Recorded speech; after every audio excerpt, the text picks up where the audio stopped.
Stefanchuk, dear colleagues, ძვირფასო კოლეგებო, the National Assembly of Serbia მადლობას ვუხდი სერბეთის ეროვნულ ასამბლეასა და უკრაინის უმაღლეს რადას, inaugural gathering of the speakers ევროკავშირის წევრობის კანდიდატი ქვეყნების პარლამენტების თავმჯდომარეთა ამ პირველი შეხვედრის ინიცირებისა და გამართვისთვის. უაღრესად მნიშვნელოვანია, რომ ევროკავშირში ინტეგრაციის ძალისხმევის კოორდინაციაში კანდიდატი ქვეყნების პარლამენტებით ჩაერთონ. It is the parliaments that give democratic მართალია მოლაპარაკებებს თავრობი აწარმოებენ, მაგრამ სწორედ პარლამენტები ანიჭებენ ევროპულ ინტეგრაციას დემოკრატიულ ლეგიტიმაციას. საქართველოს პარლამენტის სახელით ჩემს კოლეგებს რამდენიმე გზავნილს გავუზიარებ. პირველი, ევროკავშირის გაფართოება ევროპის მომავალი სტრატეგიული სიცოცხლის უნარიანობის მიღწევის მთავარი საშუალებაა. მსოფლიოში არსებული ახალი პოლიტიკური და ეკონომიკური რეალობა, გლობალური კონკურენცია და ძალთა განაწილების ცვლილება ევროკავშირისგან ახალი მიდგომის ჩამოყალიბებას მოითხოვს. 10 წლების განმავლობაში ციხესიმაგრე ევროპის კონცეფციის შენარჩუნება, რაც გაფართოების გარეშე განვითარებას გულისხმობს, დღეს ქმედითი არჩევანი აღარ არის. ჩვენი შეხვედრის სათაური ევროპის მომავლის ერთობლივად ჩამოყალიბება ზუსტად ასახავს ამ განწყობას. კანდიდატი ქვეყნები უნდა განიხილებოდნენ გაფართოების პროცესის მონაწილეებად და არა მის ობიექტებად. ევროკავშირს აღარ აქვს იმის ფუფუნება, რომ საკუთარ თავს კვლავ ექსკლუზიურ კლუბად აღიქვამდეს, რომელიც კანდიდატი ქვეყნების მიმართ გაწევრიანების მოწყალებას გაიღებს. პირიქით, დროა ევროკავშირი სერიოზულად მოეპყრას მის მიერვე დამკვიდრებულ და აწუხ გაცვეთილ მეტაფორას, რომ ტანგოს ორი სჭირდება. მეორე, გაფართოების პროცესი დამსახურებაზე დაფუძნებული უნდა იყოს. თითოეული კანდიდატი ქვეყნის მიღწევები და პროგრესი სამართლიანად პროგნოზირებადი მიდგომის საფუძველს და თანმიმდევრულად უნდა შეფასდეს.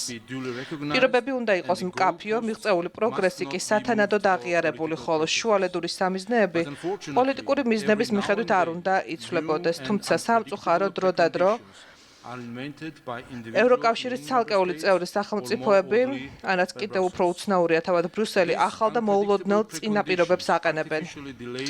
ასეთი მოულოდნელი მოთხოვნები კანდიდატი ქვეყნების წინსვლას ხელოვნურად აფერხებს. ეს წინაპირობები ხშირად უფრო პოლიტიკურ შანტაჟს გავს, ვიდრე კონსტრუქციულ დამოკიდებულებას.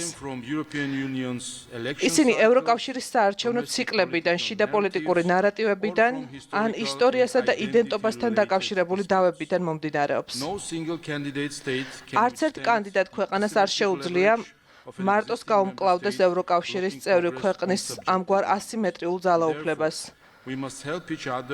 შესაბამისად უნდა დავეხმაროთ ერთმანეთს ამ წინაღობების გადალახვაში. ჩვენ თავიდან უნდა ავიცილოთ შთაბეჭდება თითქოს კანდიდატ ქვეყნები ერთმანეთის კონკურენტები არიან და არა პარტნიორები. ასეთი ფრაგმენტაცია მხოლოდ გვასუსტებს.